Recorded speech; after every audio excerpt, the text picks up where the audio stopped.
গত কিছুদিন ধরে দেশে প্রকাশ্যে খুন, ছিনতাই, চাঁদাবাজির মতো ঘটনা প্রকটভাবে বৃদ্ধি পেয়েছে।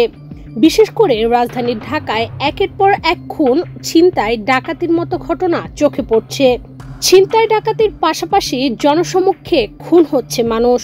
এসব ঘটনা এতটাই প্রকাশ্যে ঘটছে যে আশেপাশে থাকা অনেকেই তা ভিডিও করে রাখছেন। এরপর সেই ভিডিও সামাজিক যোগাযোগ মাধ্যমে পোস্ট করা হচ্ছে। নগরী জুড়ে ছড়িয়ে পড়ছে আতঙ্ক। সবশেষ গতকাল ২৮ মে বুধবার রাজধানীর মিরপুর ১১ নম্বরের এক বাসা থেকে স্বামী স্ত্রীর মরদেহ উদ্ধার করেছে পুলিশ। ভিগো ওয়্যার গার্ড, প্রয়োজন মতো বাঁকানো যায়, অধিক চাপেও ভাঙে না। ভিগো। ঘটনায় জড়িত থাকার অভিযোগে গাউস মিয়া নামে একজনকে আটক করা হয়েছে। বলা হচ্ছে পরকীয়ার জেরে এ হত্যাকাণ্ড হতে পারে। এর আগের দিন সকালে মিরপুরে গুলি করে ব্যবসায়ীকে হত্যা করে ২২ লাখ টাকা ছিনতাই করে দুর্বৃত্তদের পালিয়ে যাওয়ার একটি সিসিটিভি ফুটেজ ভাইরাল হয়েছে। এর আগে ১৩ মে সোহরাওয়ার্দী উদ্যানে জনসমক্ষে ঢাবি ছাত্রদল নেতা শাহরিয়ার আলম শাম্য নামের এক শিক্ষার্থীকে হত্যা করা হয়।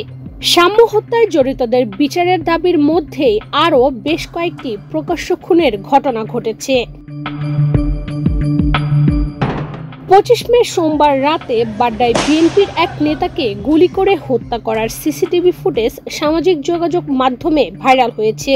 ভিডিওতে দেখা যায় দুজন লোক রাস্তার পাশে বসে কথা বলছেন। এর কিছু সময় পর দুজন যুবক পাশে এসে পিস্তল বের করে দুজনকে লক্ষ্য করে কয়েক রাউন্ড গুলি ছোড়েন। এ সময় মাটিতে লুটিয়ে পড়েন তারা। ১৯ মে রাজধানীর অদূরে সাভারের ব্যাংক কলোনি এলাকায় গাড়ির ওয়ার্কশপে কাজ করা এক কর্মচারীকে প্রকাশ্যে গুলি করে হত্যা করা হয়। সিসিটিভি ফুটেজে দেখা যায় একটি দোকানের সামনে দাঁড়িয়ে থাকা যুবককে লক্ষ্য করে গুলি ছোড়ে দুর্বৃত্তরা। পরক্ষণেই মাটিতে লুটিয়ে পড়েন ওই যুবক। পূর্বশত্রুতার জেরেই এ হত্যাকাণ্ড বলে ধারণা করছে নিহতের পরিবার। এ ঘটনার ৩ দিন পর ২৩ মে শুক্রবার রাতে রাজধানীর মোহাম্মদপুরে দুর্গা মন্দির গলিতে দাঁড়িয়ে থাকা এক যুবককে প্রকাশ্যে ধারালো অস্ত্র দিয়ে কুপিয়ে হত্যা করে দুর্বৃত্তরা। একের পর এক হত্যার পাশাপাশি দিনে দুপুরে প্রকাশ্যে ধারালো অস্ত্রের ভয় দেখিয়ে ছিনতাই, ডাকাতি ও সশস্ত্র সহিংসতার মতো ঘটনাও প্রতিনিয়ত ঘটছে। ২৫ মে রবিবার রাজধানীর মগবাজারে দিনে দুপুরে চাপাতি দেখিয়ে ছিনতাইয়ের ঘটনা প্রকাশ্যে এসেছে। ভিডিওতে দেখা যায় হেলমেট পরা ৩ যুবক চাপাতি হাতে বাইকে বসে আছেন। পাশ দিয়ে এক যুবক হেঁটে যাওয়ার সময় দুজন বাইক থেকে নেমে পথচারীর সাথে থাকা ব্যাগ, মোবাইল সহ সবকিছু ছিনিয়ে নেয়। এ সময় ভুক্তভোগী তাদের পথ আটকালে চাপাতি দিয়ে নৃশংসভাবে তাকে আঘাত করে পালিয়ে যায় ছিনতাইকারীরা। এর আগে ১৪ মে মোহাম্মদপুরে এক পরিবারের ৬ জনকে কিশোর গ্যাং কুপিয়ে জখম করে। অন্যদিকে ২০ মে মঙ্গলবার ধানমন্ডিতে প্রকাশ্যে এক যুবককে এলোপাথারিভাবে কুপিয়ে মারাত্মক জখম করে আরেক যুবক। পুলিশের দেওয়া তথ্য থেকেও দেশের খুনের ঘটনা বেড়ে যাওয়ার প্রমাণ মিলেছে।